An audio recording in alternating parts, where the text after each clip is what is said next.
옆구리로부터 시작되는 통증이 일상생활을 하기 힘들 정도로 심한 것으로 알려진 요로결석. 통증이 워낙 심하다 보니 응급실을 찾는 환자도 많은데요.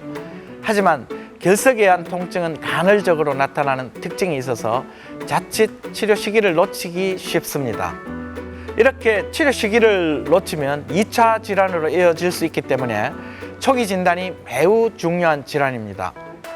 안녕하세요. 비뇨의학과 전문의 배양규 원장입니다. 요로결석은 여러 계통의 이물로 작용하죠. 그래서 요로 감염을 일으키고 소변의 흐름에 장애를 초래하게 되면 드물지 않게 신장의 기능을 상실하게 하는 병으로서 주변에서 가볍게 볼 수도 있으나 치료 시기를 놓치게 되면 무거운 합병증을 일으키기도 하는 질환입니다. 치료의 목표는 이미 생긴 결석을 제거하고 결석의 재발을 방지하는 데 둡니다. 치료 방법의 결정은 증상이나 결석의 위치나 크기, 요류 장애나 요로 감염의 여부에 따라서 결정합니다. 대개 통증이 심하고 결석이 크고 상부 요로 기관의 손상이 심하게 진행이 되고 있을 때는 보다 적극적인 치료 방법을 선택하고 그 반대의 경우는 대기요법 등으로 보존적인 치료 방법을 선택합니다. 그렇지만 결석이 작더라도 통증이 심하고 상부 요로 기관에 손상을 일으키거나 합병증이 동반되었을 때는 보다 침습적이고 적극적인 방법을 선택합니다. 대개 결석의 크기가 작고 증상이 경미하고 결석에 의한 합병증이 요로에 이상이 없는 경우는 자연 배출을 유도하게 되는데요. 이때는 하루에 소변 양이 3리터 이상 유지할 수 있도록 충분한 수분을 섭취하면서 이뇨제나 진통제, 진경제 같은 것을 같이 투여합니다. 이때는 또한 1 내지 2주 간격으로 방사선 촬영 등을 해서 요로결석이 하부로 이동하는 것이 확인이 되면 보존적인 치료법을 지속합니다.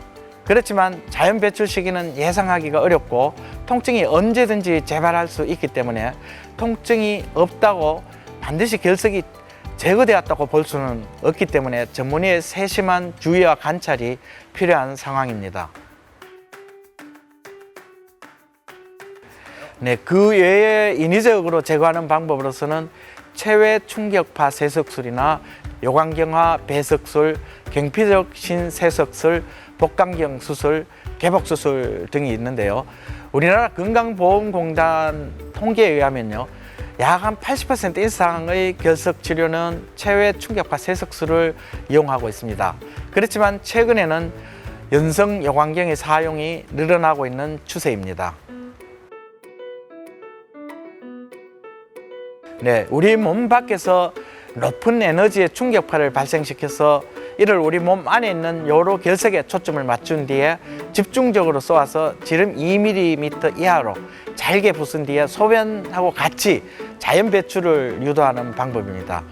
우리 몸의 절개는 전혀 필요가 없기 때문에 마취나 입원이 필요 없는 아주 편리한 치료법이죠. 치료의 성공률은 결석의 위치나 크기, 시술자의 경험에 따라 어느 정도 차이는 있습니다만은 대개 1회 성공률이 90% 정도는 됩니다. 요로 결석의 아래쪽에 소변의 정상적인 흐름이 막혀 있는 경우에는 분쇄된 요로 결석의 조각들이 어차피 아래쪽으로 배출이 되지 않습니다. 이럴 때는 배출이 용이하도록 막힘을 먼저 해결한 후에 체외 충격파 세석술을 시행하는 것을 원칙으로 합니다.